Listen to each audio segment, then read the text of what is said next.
Okay, we'll begin. Are there questions? Sir, Yes, go ahead, please. fluctuations at scale larger than the horizon scale should not be affected, right? Yes, that's right. And in terms of momentum, it should be like if k inverse is very large, that the fluctuation corresponding to that k will not be affected. Exactly. Yeah. So, I mean, if you could open the last slide. Okay, let me try to get this.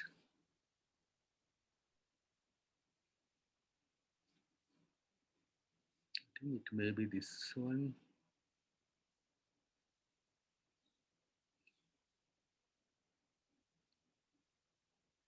Yeah, I think it's this one. Okay. Yeah. So, what does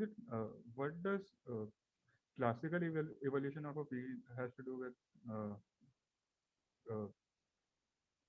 I mean, correlation between fields. I mean, what? Okay. Yeah. So you are. So okay. Maybe I'll discuss this again today. Okay. So this part I'll discuss again today, and maybe then you can ask your question again. Okay. The classical evolution. Okay, because we will actually find out the classical equations of motion and check what happens. Is that okay? Yeah. Okay, so this part we are going to discuss today. Are there any questions about any other part? Sir, could you please open the page number 5? Page number 5.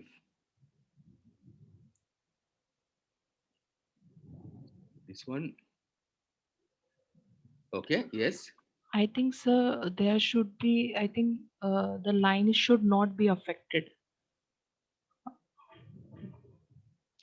The, Yeah. When this is large, yeah, exactly. When this is large, it should not be affected. Yeah, that's right.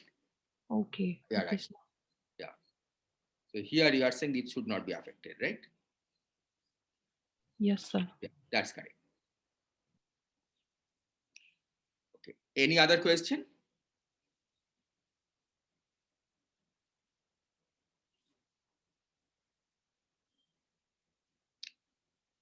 Okay, so if not, we'll start. We'll open the new file.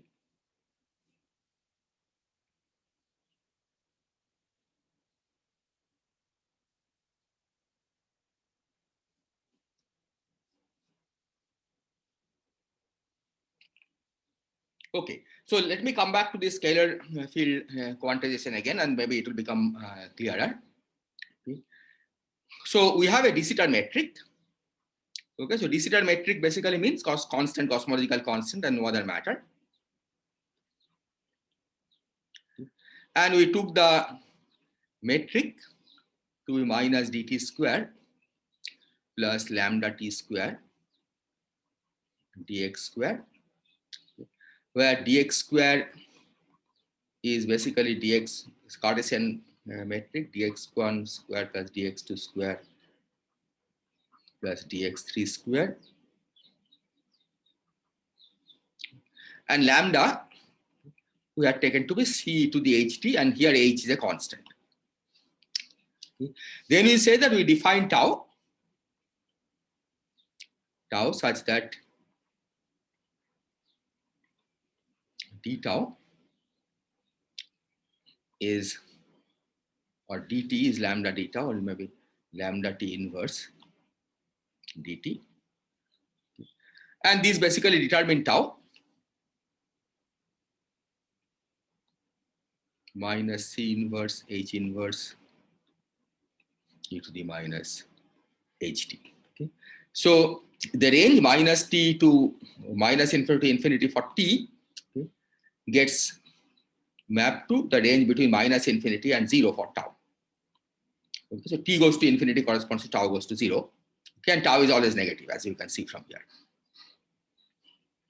Okay. And the advantage in this metric is that the metric up to an overall scale, it looks Minkowskian. So it's minus h to the minus 2 tau to the minus 2 minus d tau square plus dx square. Okay. So then we analyze the quantization of a scalar field in this background. So free massless scalar field. So we define phi tilde as phi minus phi bar. This is the average value.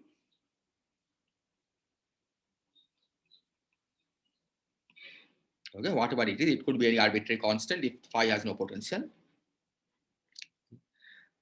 And then we wrote down the Lagrangian in terms of the phi tilde. Okay, and that Lagrangian had the following form: integral d cube x. You can also write down the action just by adding an integral d tau, integral d cube x,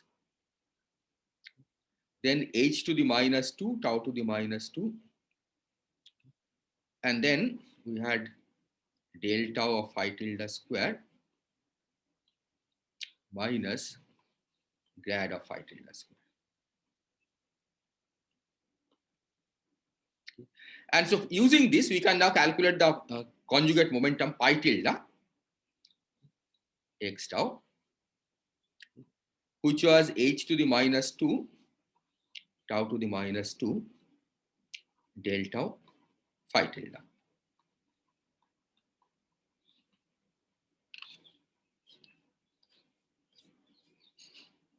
Okay. So now we are going to impose the commutation relation between phi tilde and pi tilde. We did it in terms of chi, but it's the same thing. Okay, but let me just write in terms of the phi tilde and pi tilde and see what we get. So we have this relation of phi tilde x tau, pi tilde y tau, equal time commutation relation as I times delta cube x minus y, and this translated to phi tilde of x tau, del tau phi tilde of y tau equal to I h square tau square delta cube x minus y. Okay, because you can see that the definition of pi has this, right? So for delta of phi tilde, you'll get it h square tau square multiplying it. Okay. And then we said that this suggests that the field phi tilde becomes classical and the tau goes to zero limit. That is the far future. Okay. And it's also in that limit that the perturbation for a given momentum goes out of the horizon. Okay, but I'll try to elaborate on this a little bit more. But before I do that, let me just mention one point that Harshit asked, right, last time, that if you work in terms of t, that you remember that the relation between t and h, t and tau, let me write it down. Okay, here, tau is minus c inverse h inverse e to the minus ht. So tau is c inverse h inverse e to the minus ht. So d tau from this is basically h tau dt, okay, with a minus h tau dt. So this means that del t of phi tilde, okay, if you take the derivative, is minus h tau del tau of phi tilde. So if you translate this to in terms of time t derivative, okay, then in fact it goes not the way we had thought, okay, but in the opposite direction. Del t phi tilde yt, this becomes minus I h cube tau cube delta cube x minus y. So this also goes to 0 as tau goes to 0, okay, and the far future. But here you may wonder that how can this happen, because we gave the argument that the de Sitter is transition invariant. Okay. So in terms of the time coordinate t, this commutator should have been time independent. Okay. But the point is that we are working on this co-moving coordinate system, right? Remember, x and y are co-moving coordinate, and x minus y is not the physical distance. Okay. So you can rewrite this. Okay, we can rewrite this as minus I delta cube of h inverse tau inverse of x minus y.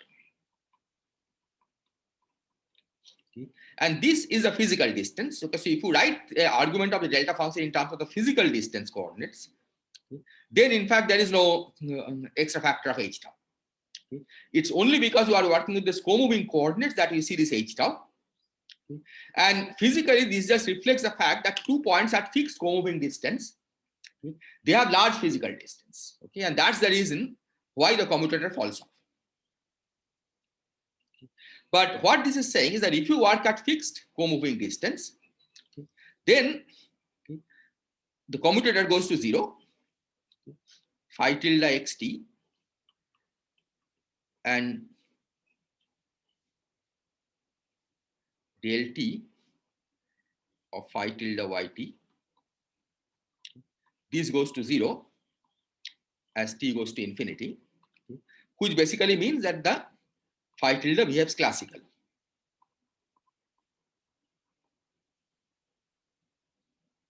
As classical field.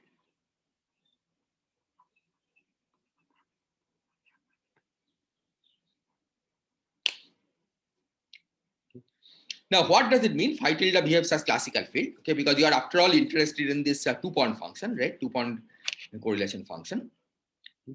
So essentially, what it means is the following, okay? That if you calculate this object, phi tilde xt, phi tilde yt, okay, for fixed moving distance, then at large t, this for large t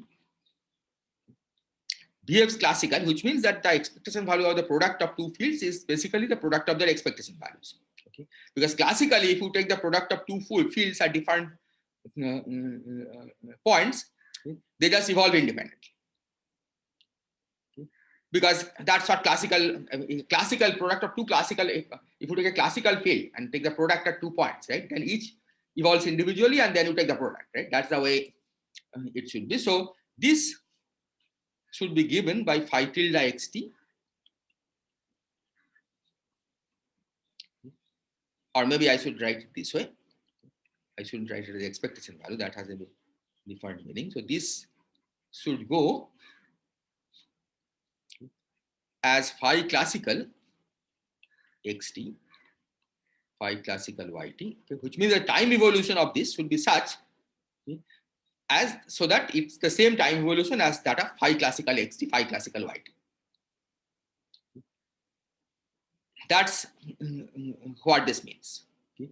But this doesn't mean that the quantum calculations are irrelevant, because the initial condition for this is given by the quantum result.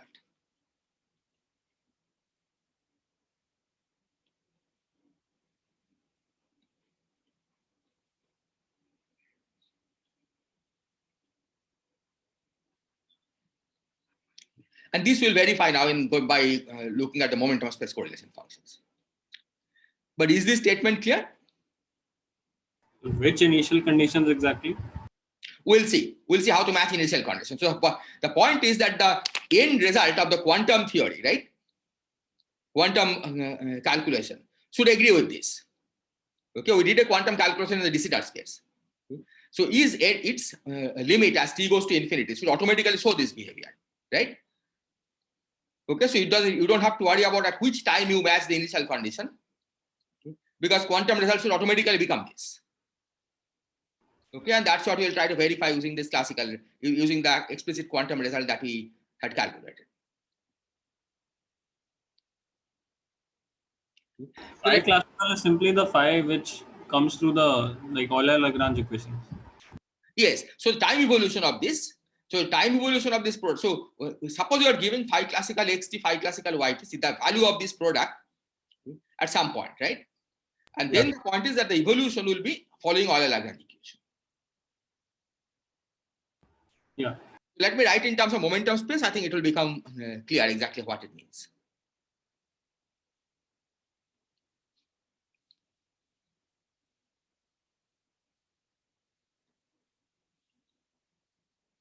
Okay, so recall the explicit answer in the momentum space.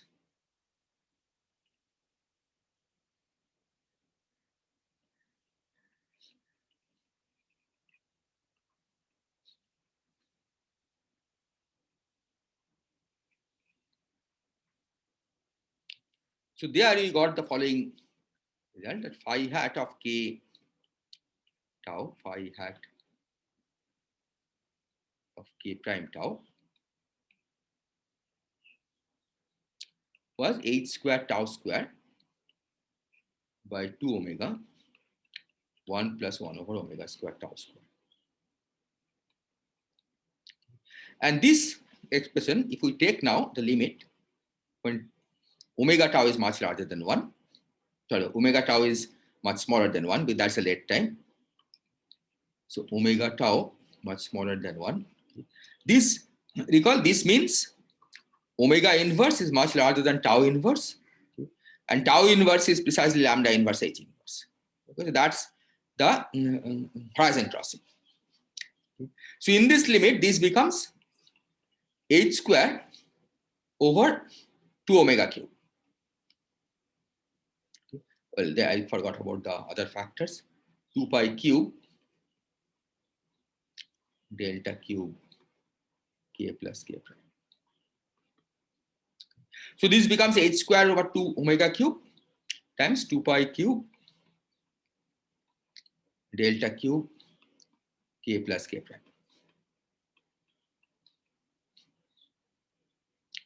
So this is suggesting that, so this is a Fourier transform, right? Remember phi hat, let me remind you that. So phi hat k tau is integral d cube x into the minus I k dot x phi tilde x tau. Okay, so you can just work with the Fourier transform from the beginning. Okay. So what this is suggesting is that in the Fourier transform space, phi tilde should approach a constant.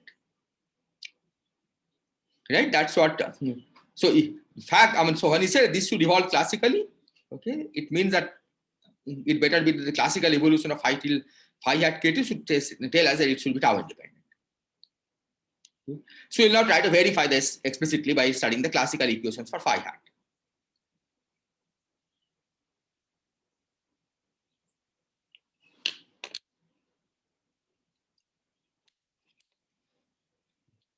So classical equation of phi for phi hat.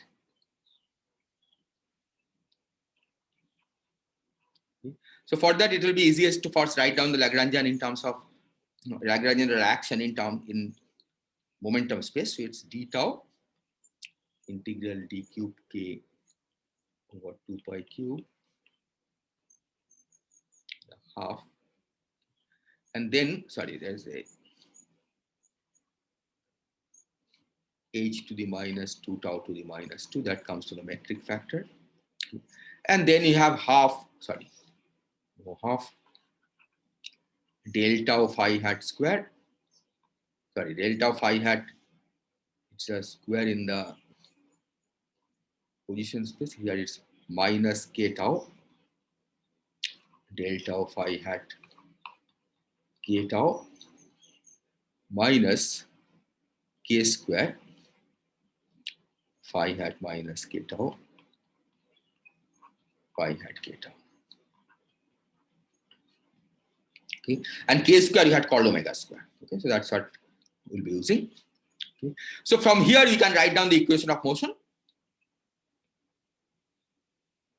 Okay, by simple variational principle, and that gives del tau of h to the minus 2 tau to the minus 2 del tau phi minus plus omega square phi equal to 0. Okay, because when you take the variation with respect to this, you have to do an integration by parts, right? So that gives you del tau of this whole thing times del tau. That's this term, okay, with a minus sign. And here there's already a minus sign, so it just gives you minus omega square phi. I have just removed the overall minus sign from here. Sorry, I forgot this factor is still there. H to the minus 2 tau. Okay. So now we just multiply this by h to the minus 2 tau to the h square tau square. Okay, just to get rid of these terms. And this, and expand this out. Okay. So you get del tau square phi hat plus omega square phi hat from these two, and then there is a term where this one acts on this tau to the minus 2. Okay. So that makes it into tau minus 2 times tau to the minus 3. Okay. So that's minus 2 over tau del tau phi hat equal to 0. So this tells us this can be rewritten as del tau phi hat as tau over 2 del tau square phi hat plus omega square phi hat. And indeed, we see that this goes to 0 as tau goes to 0. So classical equations tell us that phi hat should approach a constant as tau goes to 0. And that's what we also see from this quantum result. Is this point clear?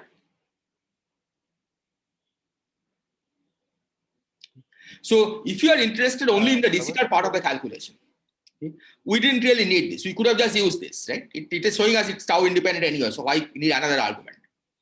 Okay. But the reason that we are going to need this other argument, that it's happening because you have crossed the horizon, okay, is that you are going to use this insight, okay, that the classical equations will govern the evolution of perturbation, okay, even when inflation stops, okay, and you cannot do this analysis explicitly. Okay. Nevertheless, the fact that the wavelength is outside the horizon, okay, can be used to say that the quantum effects are negligible and you can just evolve it classically. Okay. That's the insight that we are going to use. Okay. Any question? Sir, could you please explain the enhancement factor 1/2 omega? Like, Yeah, told so here what I had said is that if we had done this calculation in, say, free field theory in Minkowski space, I think the result will be proportional to 1 over omega. Okay, 1 over 2 omega. So there is an h over omega extra factor that you get in de Sitter space. So that's the enhancement factor. Okay, so in standard Minkowski space,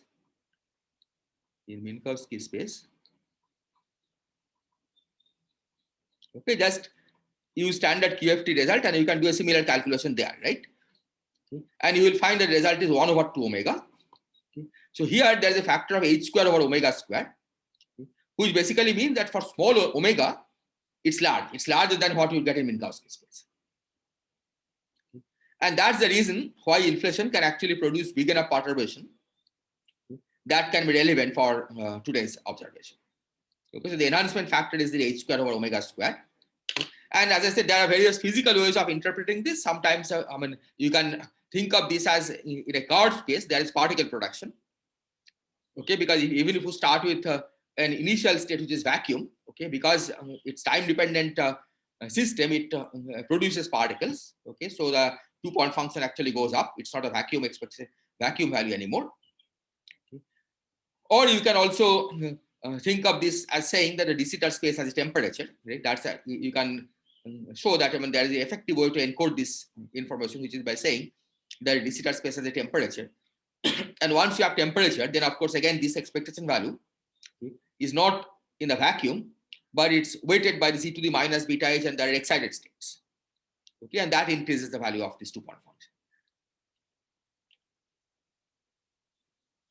Is that point clear?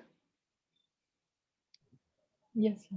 The enhancement simply is the statement that compared to Minkowski space, where it's just 1 over 2 omega, okay, here there's an extra factor of h square over omega square.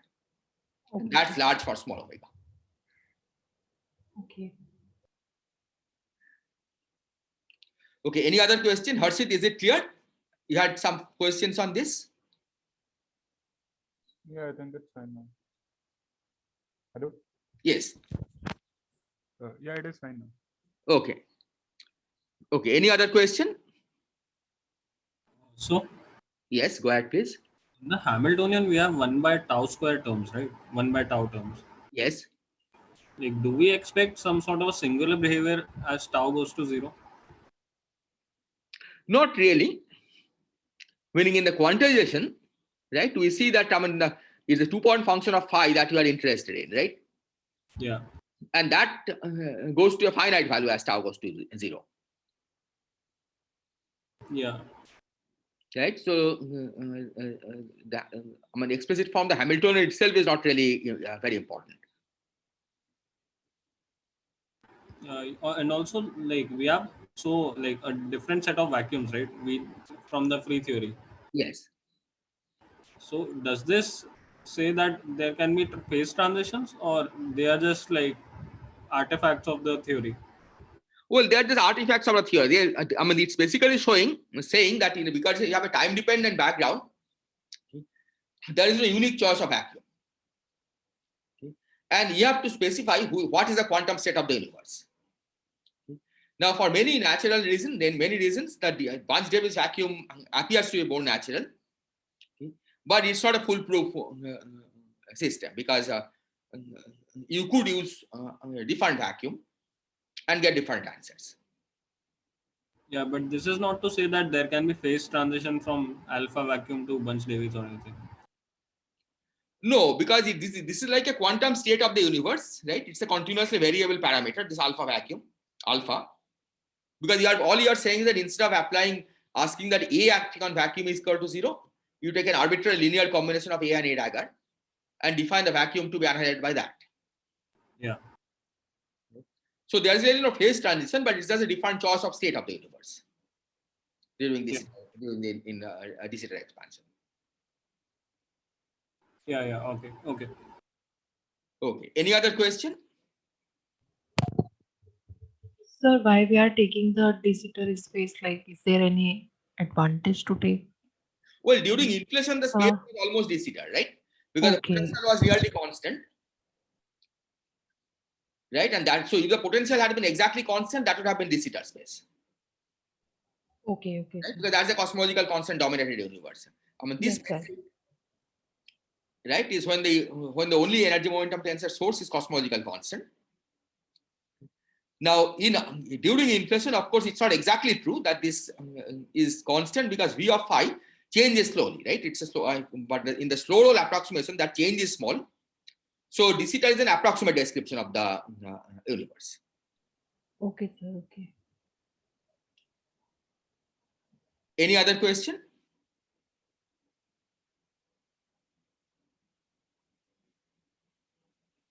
Okay. So once we have chosen a vacuum, Yes. there's no way we can switch between two vacuums, right?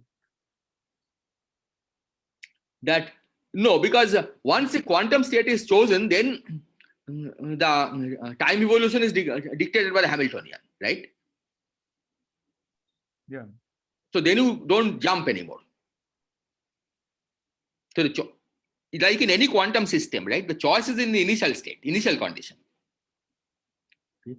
And then once you have chosen the initial wave function, then how the universe evolves is determined by the dynamics. Yeah. Yeah. So there is no question of jumping between different vacuum.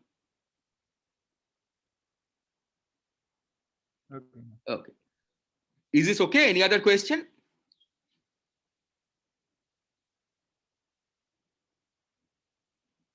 Okay. Now, as I said, that for de Sitter space, this argument was not really needed, right? Because we already saw that this is constant, right? So why you need another argument? But we are going to use this insight to evolve these perturbations classically, okay, as long as they are outside the horizon. Okay, in fact, even when they're coming inside the horizon, the quantum effects will be too small. But there will be statistical effects which can be important, right? And that we'll see that later. But as long as they're outside the horizon, we just use classical equations for motion to evolve them. Okay, that's the insight we ought to draw from here.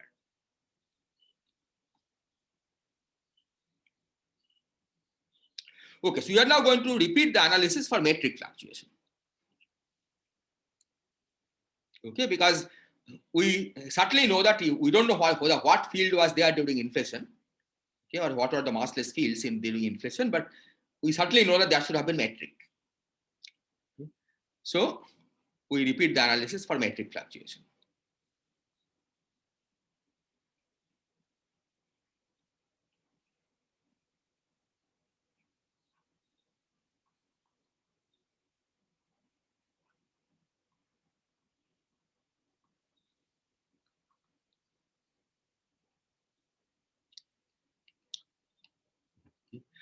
So we basically write down all possible fluctuations of the metric, but we'll work in the lowest order approximation, right? We'll be writing down fluctuations and write down the action, the quadratic part of the action.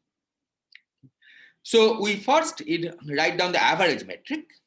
Okay, that's the metric that you have been working with, which I'll now call ds bar squared because we are taking an average, and that's the de Sitter metric, minus dt squared plus lambda t squared dx squared, okay, where lambda t is c e to the power ht. And now we introduce the fluctuating metric.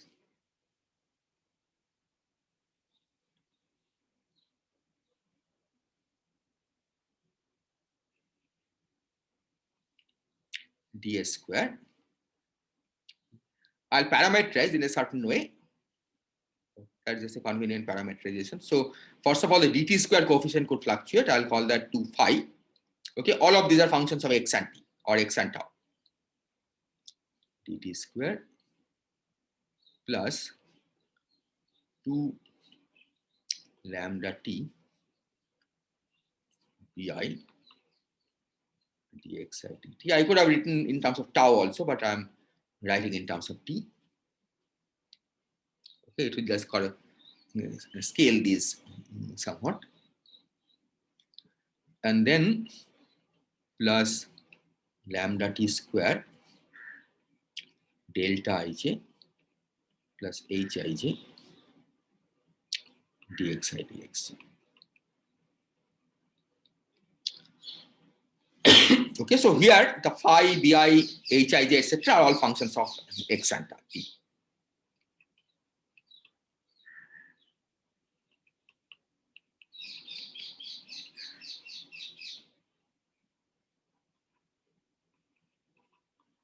Okay. And you can see that this is the most general fluctuation that you can have.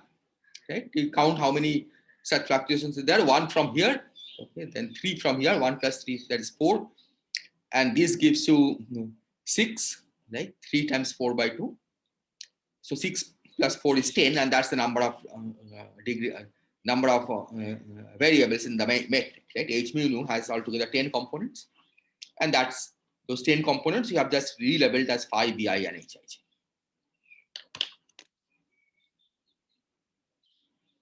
Is this okay? Are there questions?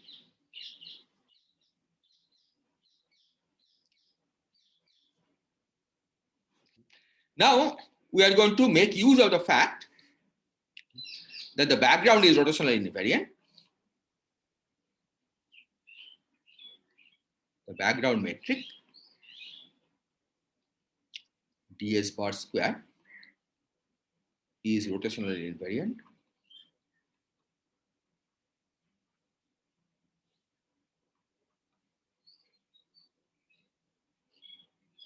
Okay, that basically means xi goes to rij xj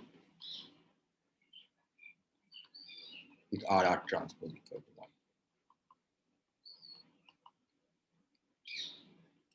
So because of this, okay, it's more convenient. So this means it's convenient to organize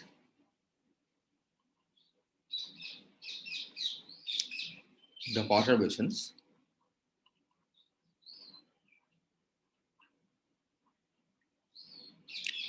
in representations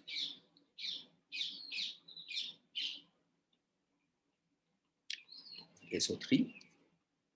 And in a sense, you have already done it, because you can see that we can think of this as a scalar of SO3, this as a vector of SO3, this as a tensor of SO3, and so on. Okay. But it turns out that we can do a little more, okay, and that makes life much simpler. So for example, the bi, right, it is a vector to begin with, right? We are now going to split into two parts. One is a gradient part, okay, which I call the del I of b, and the other one is a pure vector part, si. So si satisfies that the divergence of si is equal to 0. And any vector can actually be made to decompose like this. Okay. It's clearer in momentum space. Okay, so in the momentum space,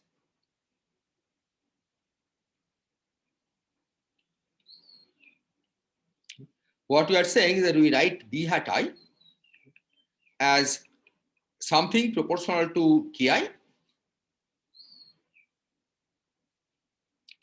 and then a vector that is transverse to ki.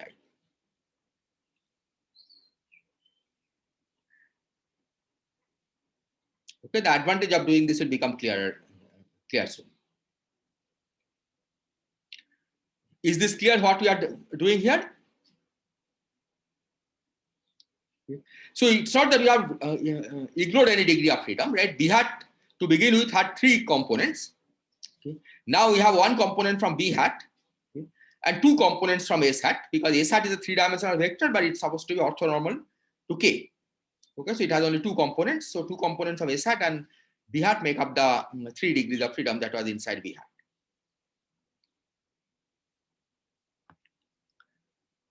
Similarly, we do for H. Similarly, Hij we decompose as minus 2 psi delta ij. That's the trace part of H. Then the gradient part, okay, 2 del I del j E.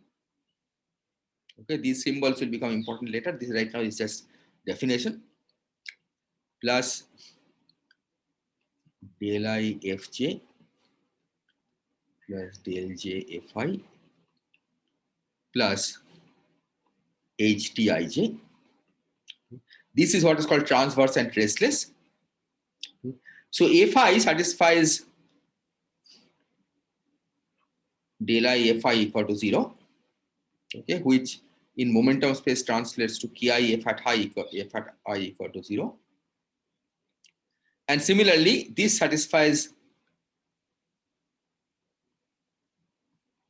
this equal to 0 and h I equal to 0. Okay, sum over I equal to 1 to 3. And this, of course, means in the momentum space ki h hat ij equal to 0. And sum over I h hat I equal to 0. And again, you can convince yourself that you have not lost any degree of freedom, because this one to begin with had altogether 3 times 4 by 2. That's 6 degrees of freedom, right? Hij had 6.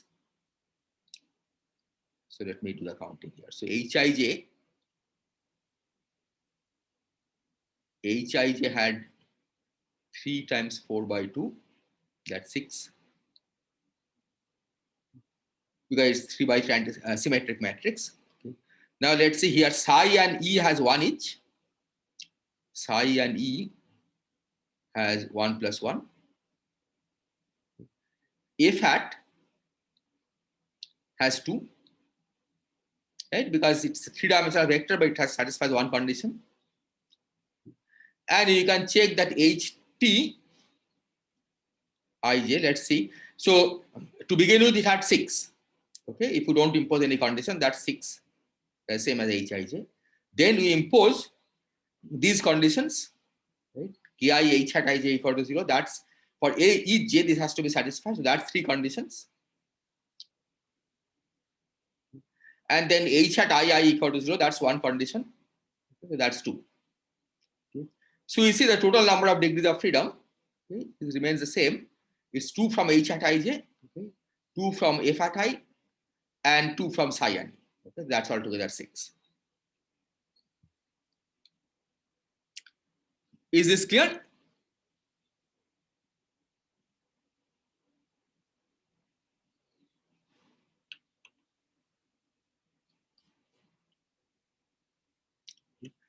So now what we are going to do is to substitute into Einstein's action.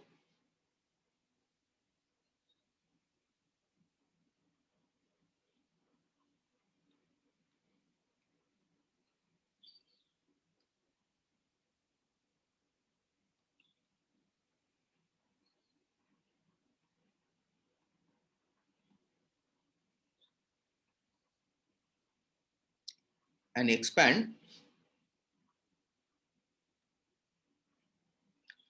up to quadratic order in perturbations. Okay, higher order terms are interaction, which we are not looking at right now.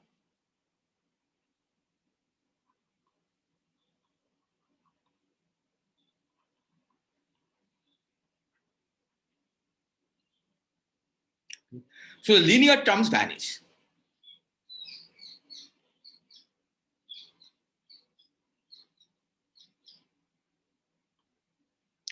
The linear terms will vanish because the background, the average value, right, that we have taken, ds bar, okay, that satisfies Einstein's equations. Okay, that's the way we determine the background. Okay, d theta space satisfies Einstein's equation with non-zero cosmological constant. Okay. So because it satisfies Einstein's equation, that means it's an extremum of the action. Okay, so the first order variation is 0. So there should be no linear term. So the quadratic terms, of course, gives non-zero result. Quadratic terms are non-trivial.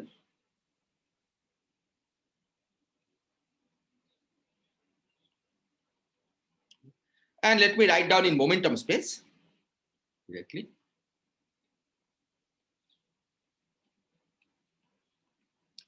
This has a following structure. So the action will have the structure of integral d tau, then integral d cube k over 2 pi cube, and then something.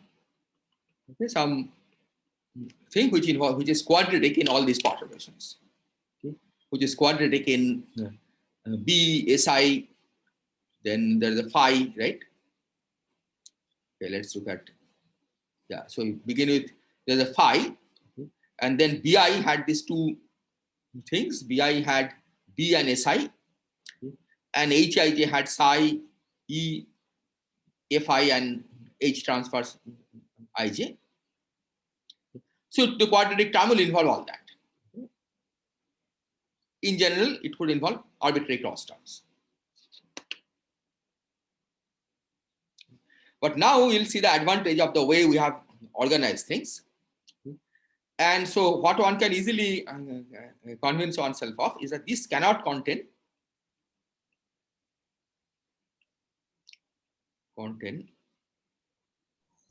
So these all are kind of vector like B, S, H, F in the metric. You can think of this as many different fields. Okay. Okay? So B is like a scalar field. Okay.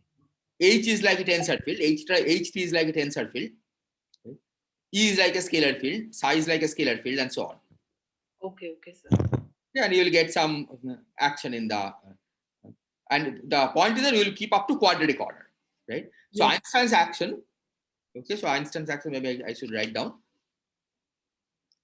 Einstein action.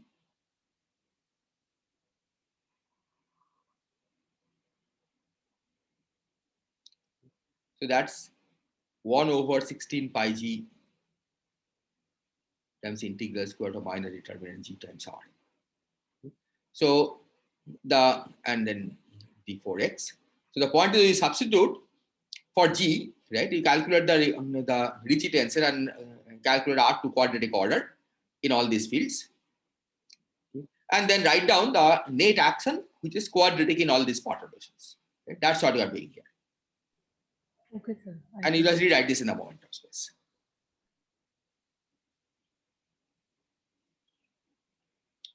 So what I am saying is that this thing which is inside cannot contain cross terms for different SO3 representations.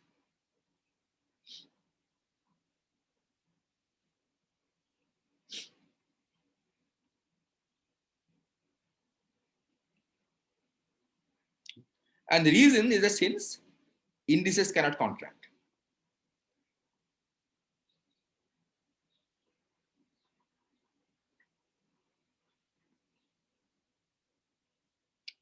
So let's take this an example. Okay, take phi hat. Okay, that's scalar, and s hat I. Okay, imagine that we are looking for a cross term that involves phi hat and s hat I. Okay, it could involve time derivatives. Space derivatives are all converted to momentum. So if you have a cross term like this, then by SO3 invariance, the index has to contract, right? And what can it contract with? It cannot contract with another field because you already have used two fields, right? Quadratic. So the only thing that it could contract with is ki. But ki S at I is 0 by construction, right? Because we have defined S at I in such a way that ki S at I is 0. So in this term vanishes identically.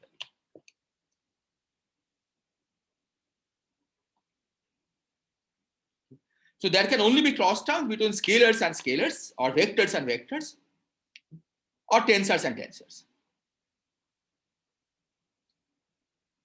Is this argument clear? Now you can of course substitute the metric directly in this Einstein's action and verify this.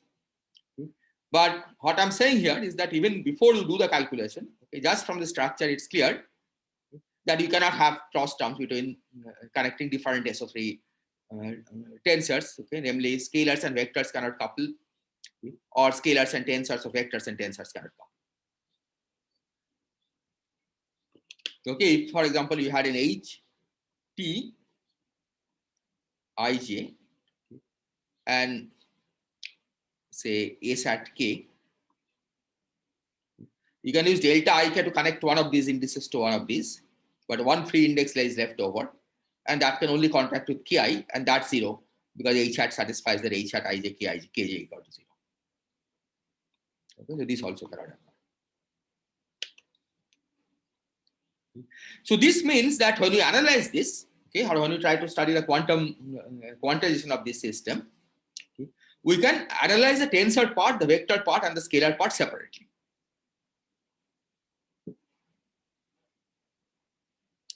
Is this clear?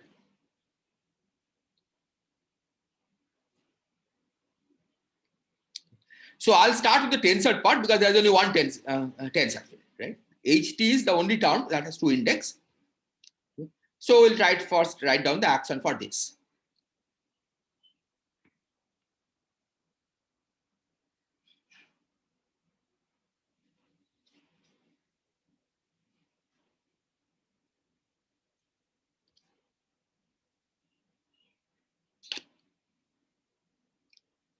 So we'll first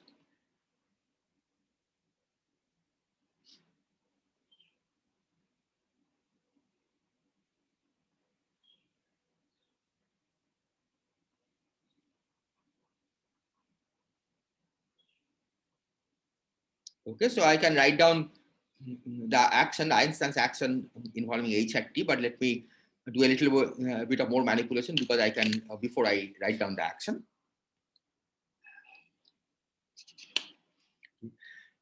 So you have seen already that H hat Tij has 2 degrees of freedom.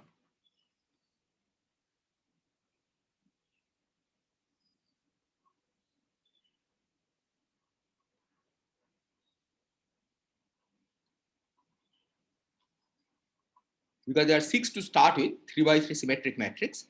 But then you had a Ki H hat Ij equal to 0 condition that took away 3. And then the trace condition took away 1 more, right? So it has 2 degrees of freedom. So this means that it's convenient to write this in a basis of states. Okay, so you choose a basis of polarizations.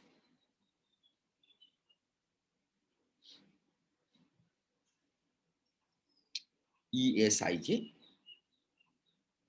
with S equal to 1 or 2.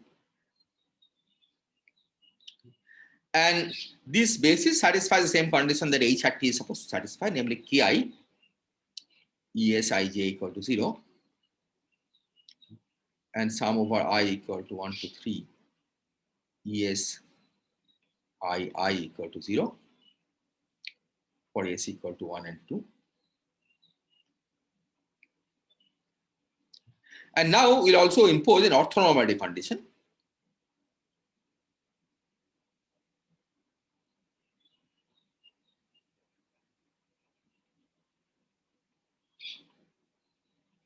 Sum over Ij, ESIJ, ES prime ij is equal to 1 if delta is s prime.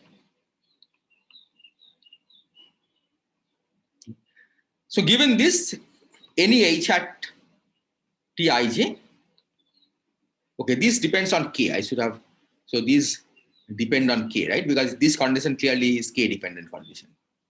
So I should have written it like this.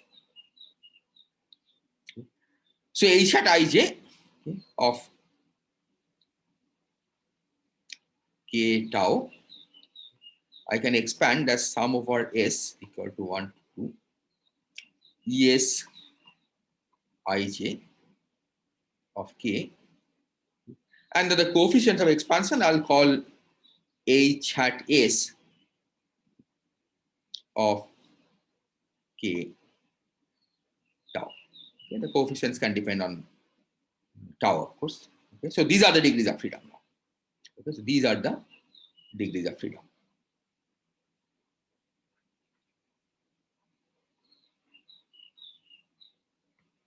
Okay, for each s, it's like a field. Okay, field written in momentum space because you have taken the Fourier transform in the x to momentum space. Is this clear? Are there questions? So this choice of ES, okay, if you remember your lesson from gravitational waves, you could take them to be the same polarization basis that you have taken for gravitational waves, because these conditions are exactly what you solve when you try to write down the polarizations for gravitational waves. So you can take, for example, S equal to 1 to be the plus polarization and S equal to 2 to represent the cross polarization.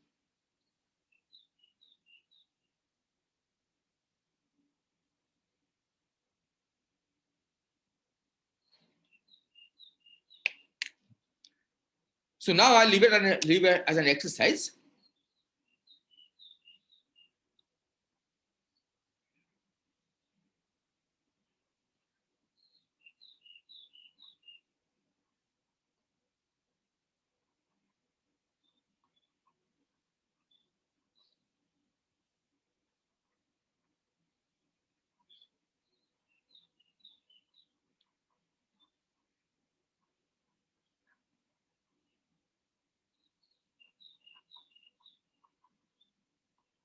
Okay, now let me explain what we mean by tensor perturbation. So because we have already checked that these cross terms are not present, okay, the cross terms are not present. So what I have done here is that I have set in this expansion all of these the scalar and vector perturbations to 0.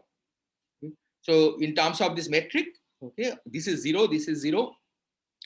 Here I have only taken delta ij plus htij. Okay, and then htij I have expanded in that basis as I wrote down, okay, in momentum space. Okay, that's what I mean by saying that we are considering Einstein's action for tensor perturbation, right? We just set all of these perturbations to 0.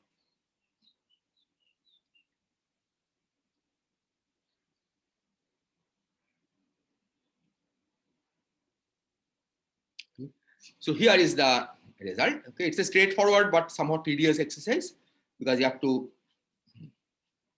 take the Riemann tensor and expand to quadratic order. Okay, and then square root of determinant G also you have to expand and then do appropriate contraction. And I'm setting 8 pi G equal to 1.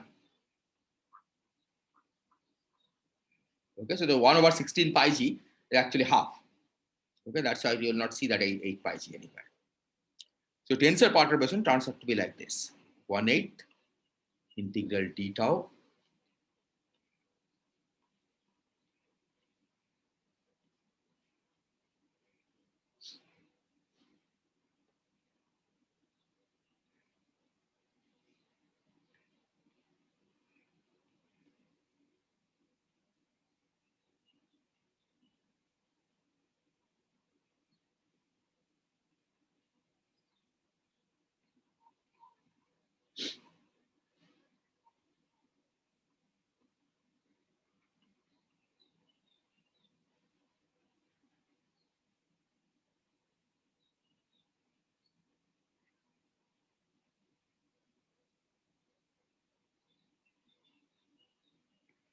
Okay, so omega square as before I have defined to be k square. And of course, there are higher order corrections. Okay, so this is plus cubic terms, cubic and higher order terms. Okay, but those are like interactions, so you don't worry about those. Okay, is this clear? Any questions so far?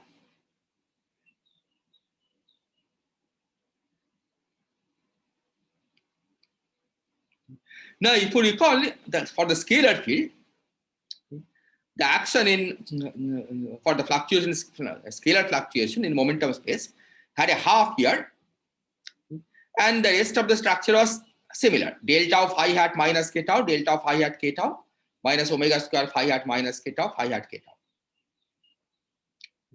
So if you compare this with the scalar result, okay, we see that half h hat s behaves as a scalar.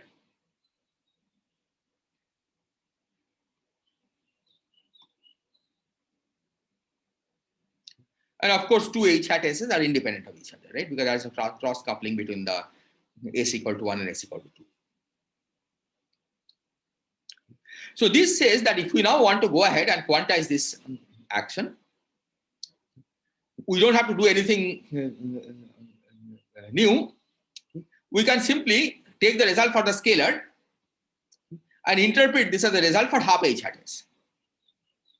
Okay, because it will be exactly the same analysis because the action is the same. If we define a half h hat s as a scalar, the action phi hat, the action reduces exactly to what we had earlier.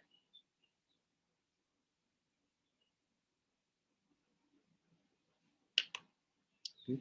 So this would mean that if we consider 1 quarter, h hat s k tau, let me write it as h hat s prime k prime tau. This will be given by delta s s prime because for s and s prime different, of course, this result will be 0 because there is a single a or a dagger. Okay, and its expectation value will be 0. So delta s s prime 2 pi cube delta cube k plus k prime and h square tau square over 2 omega 1 plus 1 over omega square tau square. Okay, it's exactly the same result for, so this part is the result for the scalar. Okay, I'm simply lifting it, and this 1 quarter simply is because of this half h hat s, and delta s s prime is because if the s and s prime are different, then you should get a 0 result. Okay, because this a of this commutes with a of that, or a diagram.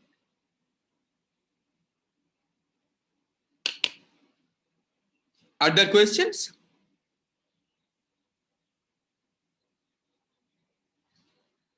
Okay.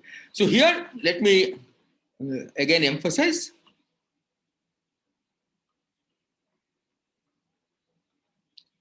that we have used Barnes-Davis vacuum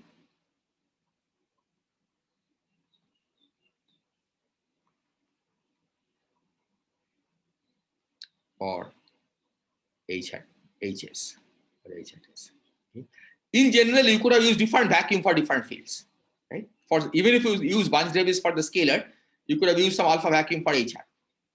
Okay, but we are not doing that. We are using the Barnes-Davis vacuum for H hat s, and it's only for that choice of vacuum that this result that we get is valid. So now we can again take the tau goes to 0 limit. Okay, what happens at the end of inflation? Okay, at the late time. So tau goes to 0 limit. Then h hat s k tau h hat s prime k prime tau. So this becomes 2 pi cube delta cube k plus k prime delta ss prime, and then there is a 4 h square over 2 omega cube. So basically, again, the same, this part, tau square gets cancelled. So h square over 2 omega cube, and this 4 I have not brought on this side. So this is what is called tensor perturbation.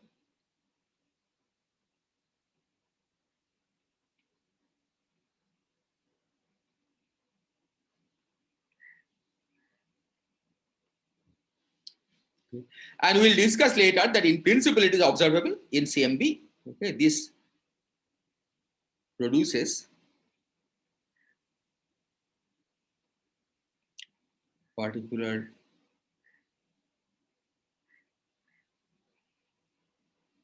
type of fluctuations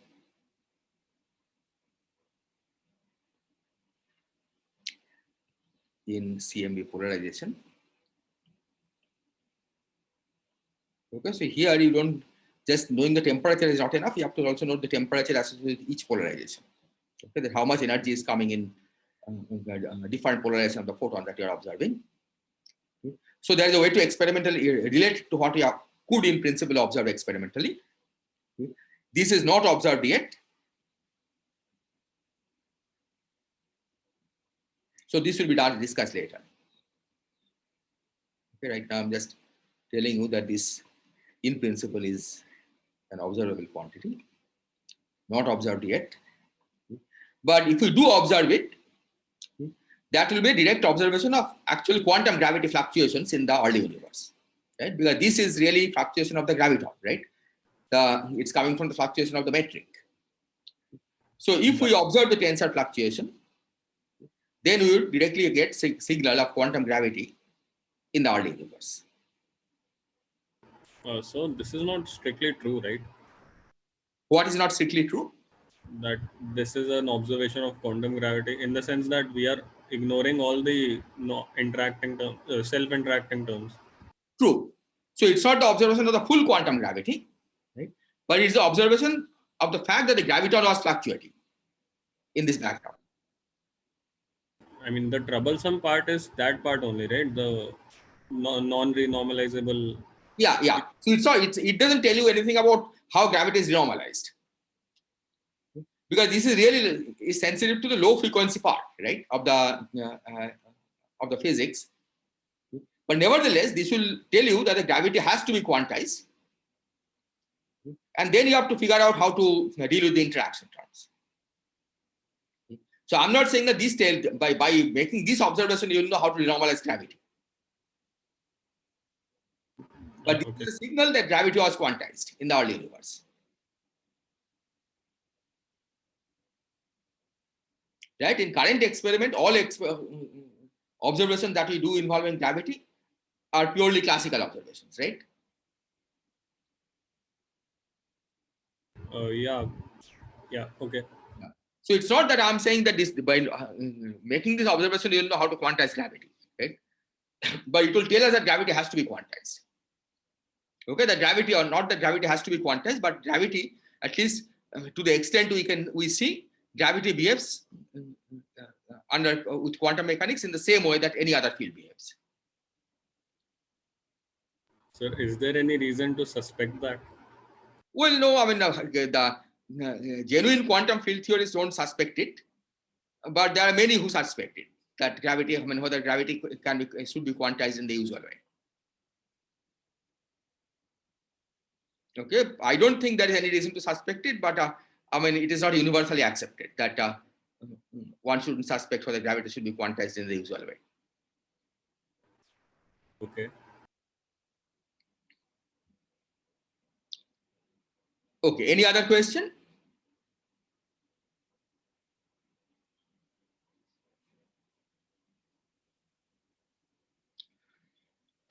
Okay, now let me say a few words about the scalar and vector fluctuations.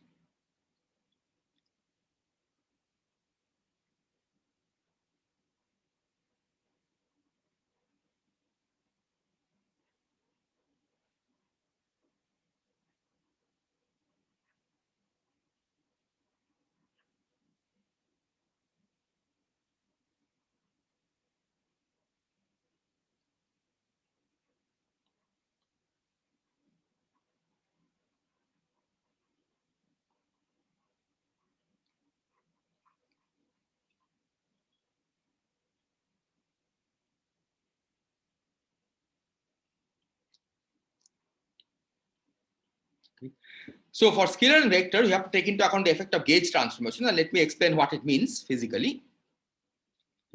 That suppose we start with this average metric, no fluctuation, dt squared plus lambda t squared dx squared. And now change coordinates.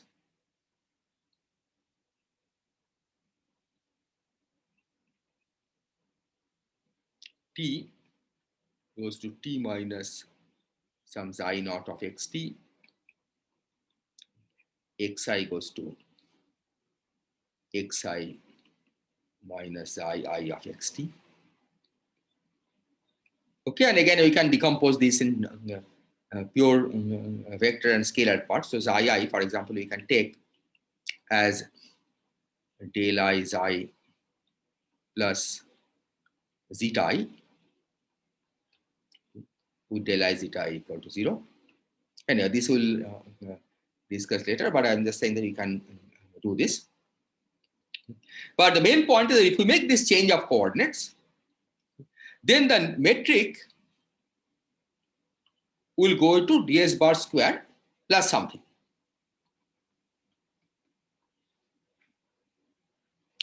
And this something, if you are to linear order in the in this, suppose these are small coordinate transformations, so that we go up to linear order. So this something that we have here should have the same structure as these. It will be of some variations of this kind. Because after all, well, maybe I go back even further. It will be some variation of this kind, because this is the most general variation from the background. So just by coordinate change, you can induce some particular variations of phi, bi, hij, etc. But those variations are of course fake, because they are not actually changing the physical metric. They are just effect of coordinate change. So this produces fake changes.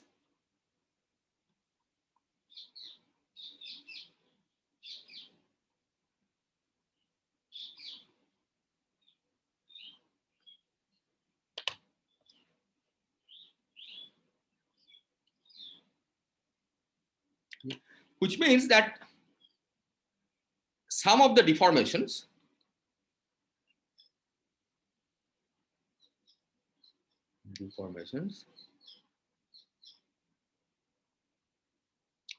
encoded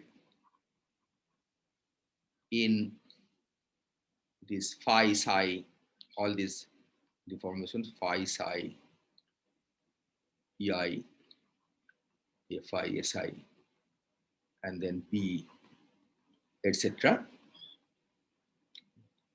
are just gauge transformation.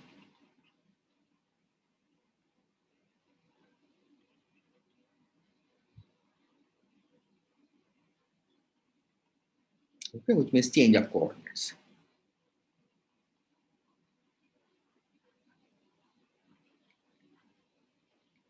Now notice that I have not included HTij. We could have asked what about those? This doesn't affect HTij.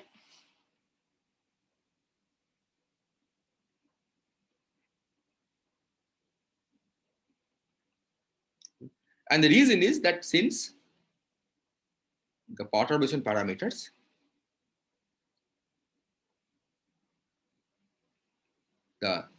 these gauge transformation parameters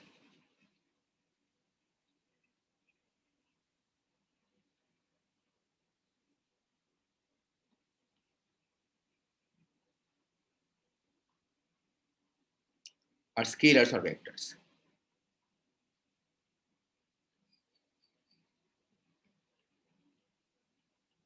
Okay, you can see from here, right? This one, for example, is scalar under SO3 rotation. This was a vector which we decompose into a scalar and a genuine vector which is transverse. And you can easily convince yourself that when you look at these transformation laws, a scalar xi0 can only affect the scalar perturbations. We'll try to verify some of these explicitly later. Similarly, xi can only affect vector perturbations. It can affect Si and Fi, the two vector perturbations that we had introduced, but it cannot affect Hij.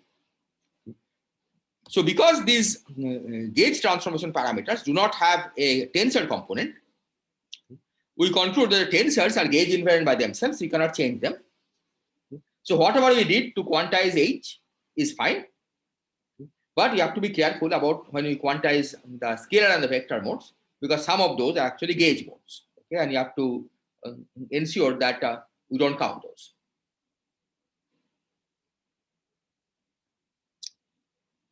Is this clear?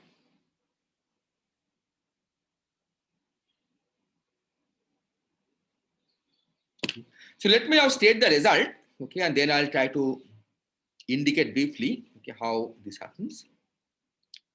So the result is that there are no dynamical modes.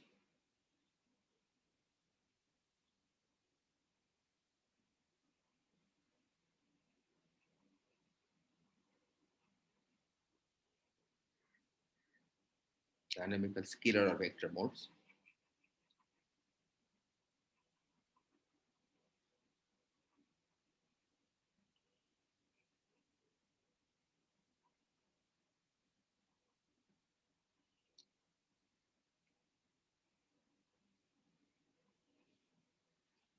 Okay, and this is related to in flat space time, right? Many of you may have heard the statement that the graviton describes a spin 2 particle, but it doesn't have a scalar or a vector mode.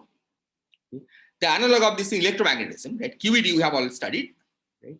The AMU, for example, had apparently two scalar modes. So one is the A0 mode, right? The other one is the divergence of AI.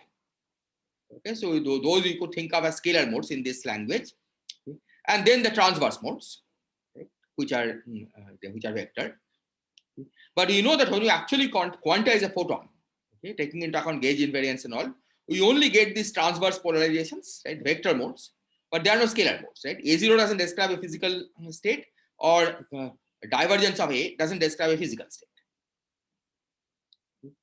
This is the analog of similar statement in de Sitter space, that when you study metric fluctuation in the de Sitter space, you don't get any scalar or vector modes from the metric fluctuation.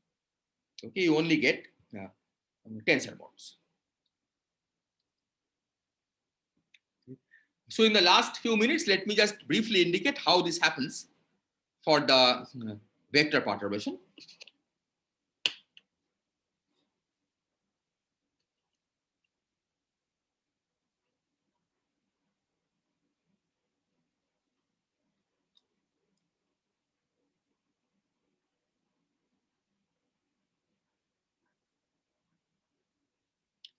So here, the coordinate transformation that we are making is the time remains unchanged, because this was shifted by a scalar mode, right? That we are not using. And xi goes to xi minus zeta I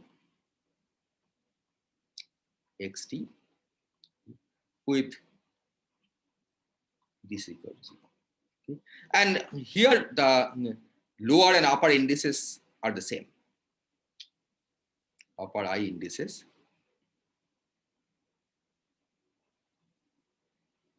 are the same. Okay, so you don't worry about raising and lowering index. We are using flat metric to raise and lower index, and that's because the dx square part is a flat metric. That's the background.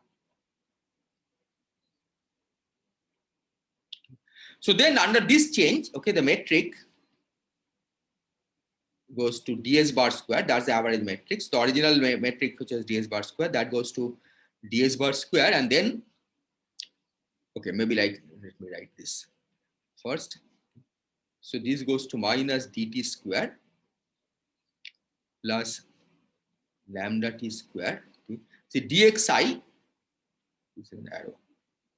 Dxi becomes dxi minus del k zeta I times dxk minus del t zeta I times dt times similarly dxj minus del k del L zeta j dxl minus del T zeta j times dt. So when you expand this out, okay, this is a simple exercise. This becomes ds bar square, that's the average. That has to, sorry, this should have, that should have be delta ij here, right? Because the original metric was contracted to delta ij dxi dxj, and I'm not changing taking the original background metric and making this change. So this, because leading term of course is ds bar square, and then I'm going to keep only the first order term. So minus 2 lambda t square del t zeta I dt dxi minus lambda t square. And here you have del I xi j plus del j xi I dxi dxj plus higher order terms which you don't care about. Okay, order xi square.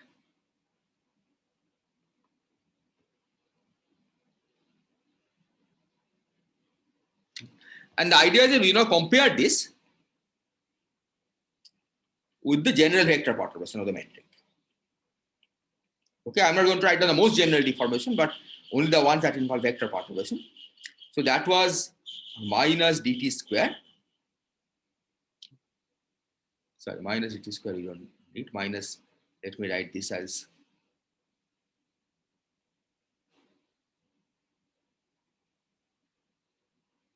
ds bar square, okay, the average, minus 2 lambda of t si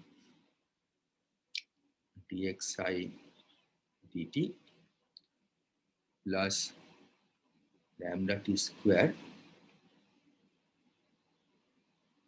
del I fj plus del j fi dxi dxj. Okay, so let me explain what I have done here. Right, I took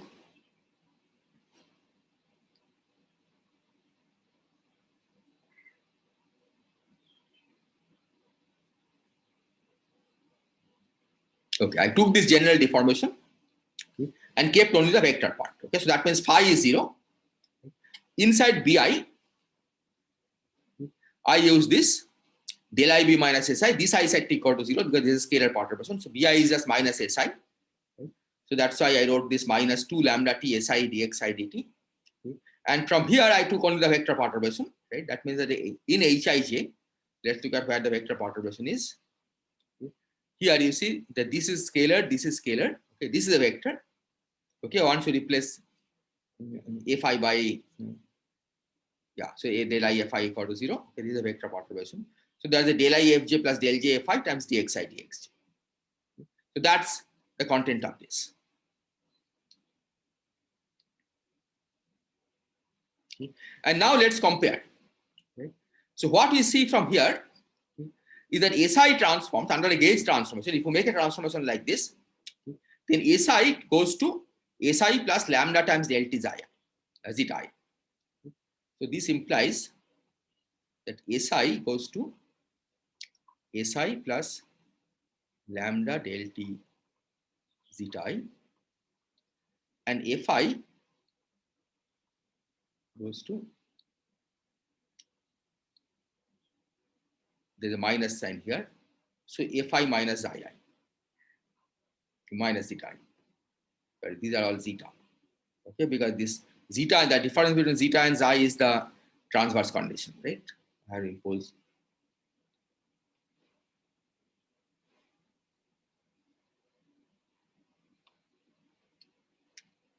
Is this okay? Are there questions?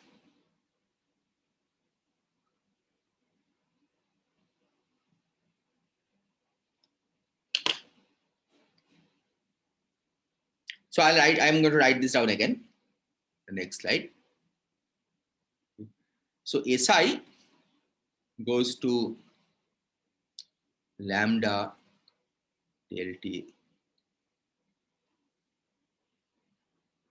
zeta I, and Fi goes to, sorry, this is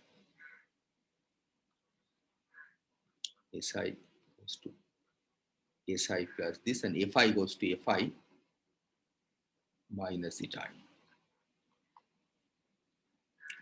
So in principle, you see that this, you can just use zeta I to set Fi equal to 0. Right? This is Fi is shifting by zeta I. Okay? But you can also choose to work with gauge invariant quantities. So this basically says that this combination Si over lambda plus del T Fi is gauge invariant.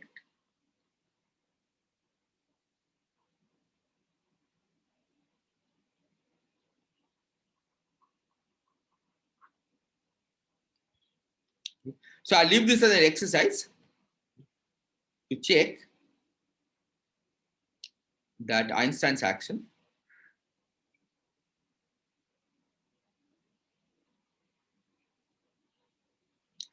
for vector perturbation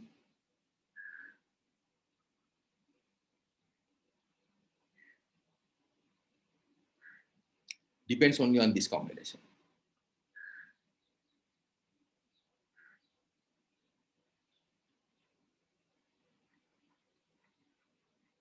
Okay, it doesn't depend separately on Si and Fi, and that's because Einstein's action is supposed to be general coordinate invariant. Right? So it better not depend on Si and Fi separately, but only on this combination, which is gauge invariant. Okay? This is just like the Maxwell's action. Depends only on the field strength, which is gauge invariant. Okay, it doesn't depend on the mu by itself.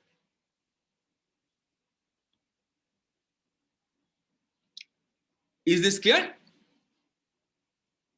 Sir, could you go back 2 pages? 2 pages, okay. This one or Yeah, here, one more page. one more page back? Yeah. Okay. Okay. What is Zaya exactly? Zaya is the coordinate change, right? Yeah, Zaya is a coordinate change, and I'm decomposing this into a scalar mode and a vector mode.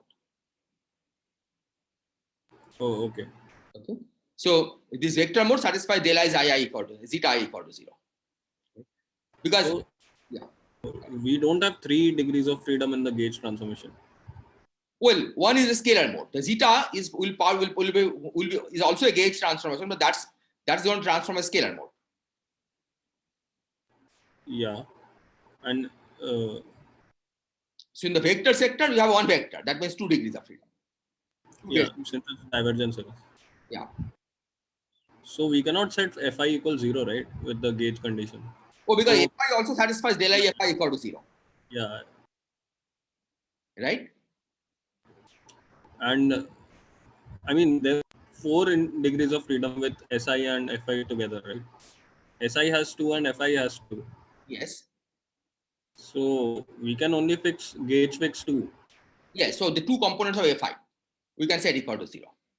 Yeah. So why is there only one gauge invariant left? No, this I can still run over 2 values. No. I see. Okay. Yeah. So this is contracted. This contracted with Ki gives you 0, but it still has 2 independent components. Yeah. Okay. I see. And that's what it will depend on.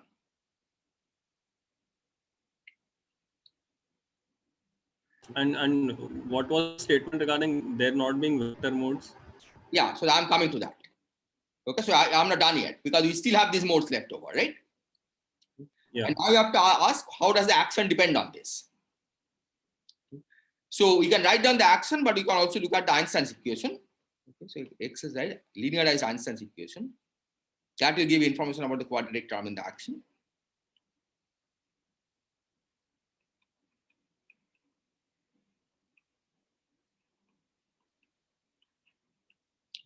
This gives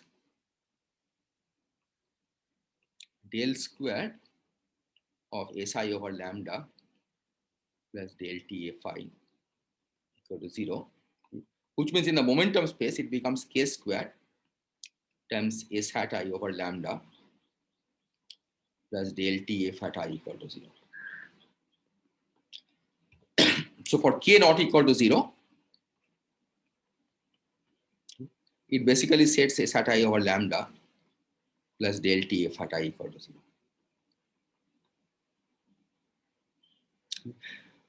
In terms of action, what it says is that this combination doesn't have a time derivative. So in the action, if you call this combination, let's say, what should we call it?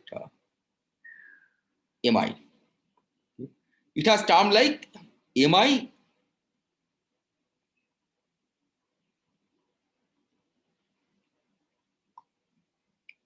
but no del T square. And that basically means that the quantum theory of this is trivial, right? Because it's like if you had a quantum theory with Hamiltonian x square, then you could easily diagonalize it. Its downside will be x equal to 0. Right? There's no uncertainty principle because Hamiltonian doesn't contain momentum dependent terms. And that's what happens here.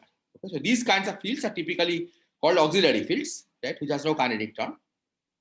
And because they have no kinetic term, okay, their quantization is trivial. You can just set them equal to 0. So that's the statement that there is no dynamical degree of freedom, dynamical vector modes. So it's a combination of these two statements. One is that only this combination is gauge invariant. So one vector mode goes away because of the gauge invariance. And whatever is left goes away because it's not dynamical. And if you go back to Maxwell's theory, we can also regard Maxwell's theory in the same light. That you had these 4 components to begin with. Right, the A0, A1, A2, A3, okay, or A0 divergence of A, and then the 2 transverse components. One of those you can set equal to 0 by gauge transformation, one scalar mode. What about the other scalar mode? Okay, the other scalar mode, in fact, becomes dynamic, non-dynamical, precisely in this sense. So you can reformulate Maxwell's theory also in this language, okay, and that makes it clear why this mode also goes away. Okay, and that basically says that eventually we are left with no vector modes in the final quantum theory. And also you said this only happens in de Sitter space? No, even in flat space time, right, when you do this quantization, we know that the graviton, the quantization of h mu only gives you spin 2 particles, which are the 2 helicity states, 2 polarization states. So the analog of that also holds in Minkowski space. Yeah. Even though H has 10 components to begin with, ultimately there are 2 physical polarizations. Rest go away by a combination of gauge invariance, and then the rest becomes non-dynamic. Yeah. Okay. So this is also the fate for the scalar modes, but we'll discuss the scalar modes in more detail later. Okay, maybe next time. Because the scalar modes, when you actually study inflation, we'll see that the scalar modes of the matrix start mixing with the actual scalar modes that comes from the inflaton. And you have to be much more careful in dealing with scalar modes. And that's what is actually observed in the CMB. Okay, so I think I'll stop here. Are there questions?